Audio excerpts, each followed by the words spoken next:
contexto. É bem interessante que no capítulo 2, no verso 13, Yeshua ele entra no templo com chicote a um Cristo que muita gente não quer ver, né? Estando próximo de Pêssar, uma data de peregrinação, porque é uma festa bíblica e não é igual hoje. Eu vou explicar o contexto. Hoje os judeus fazem Pêssar em todos os lugares do mundo, na sinagoga, e nós fazemos memorial.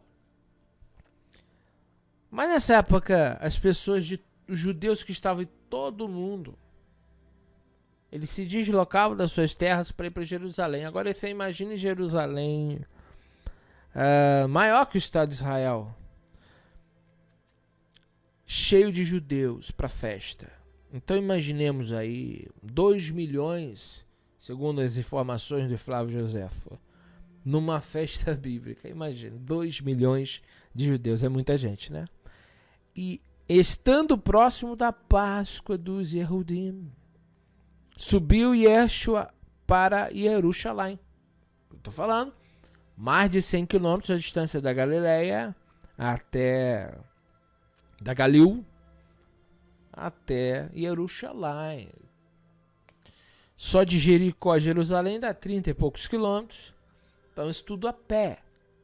Ó, ele ia.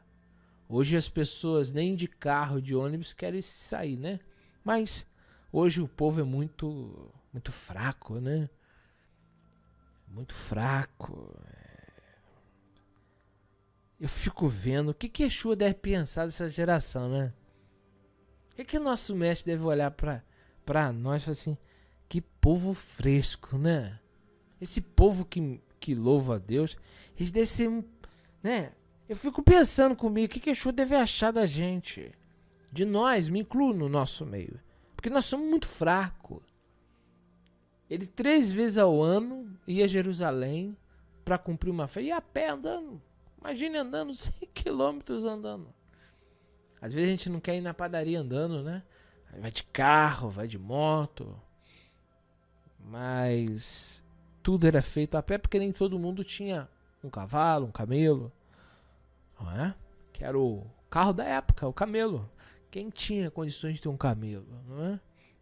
Então um povo pobre também ia. Tá? Então nós temos que observar, era uma época de muita gente em Jerusalém. Purificação do templo tem tudo a ver. Por quê, Felipe? Nessa época, então havia muito sacrifício. E era a época que os sacerdotes apostatados, olha a minha linguagem, os sacerdotes apostatados, os fariseus apostataram, apóstata, vamos falar direito.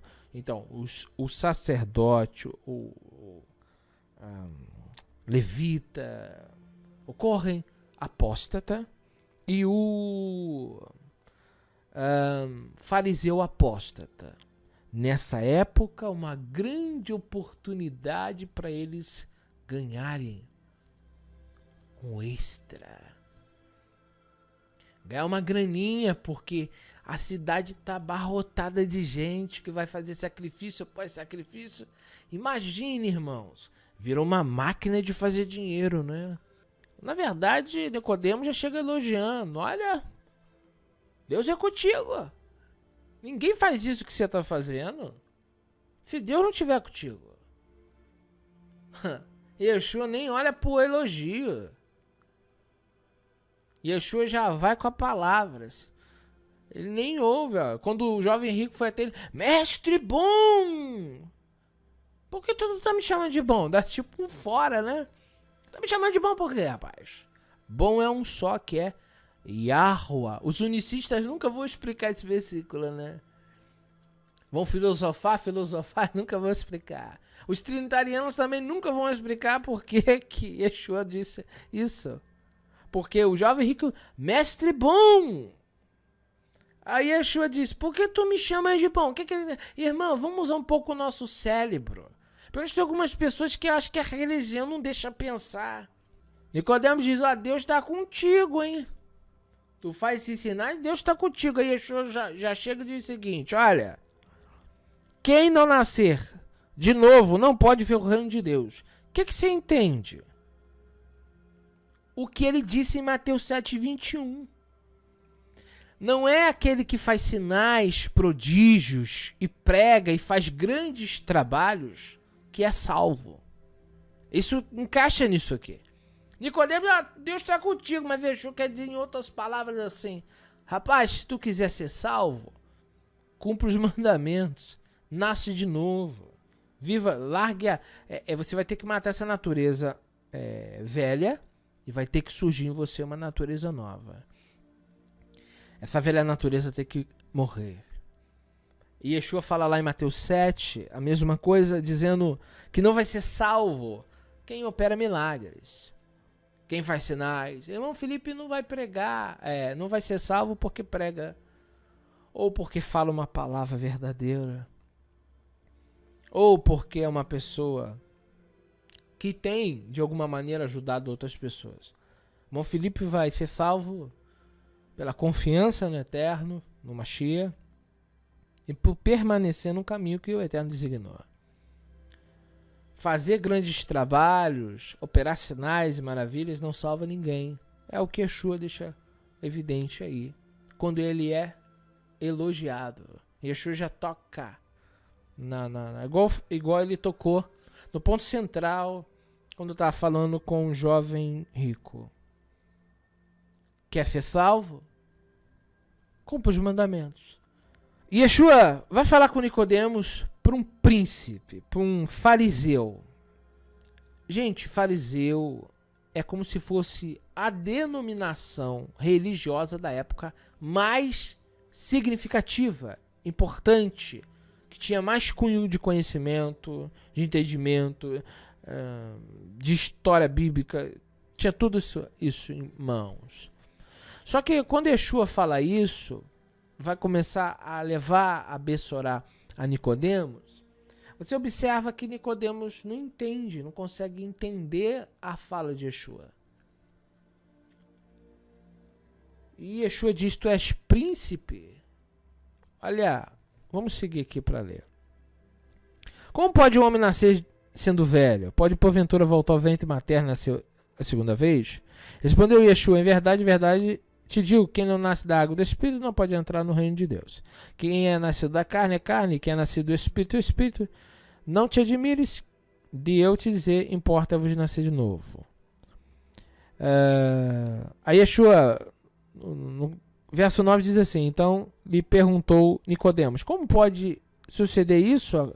Acudiu Yeshua. Tu és mestre de Israel e não compreendes essas coisas? Verso 10. Bom, você grava o verso 10, que é um ponto que eu quero falar aqui na live. És mestre em Israel e não compreende essas coisas?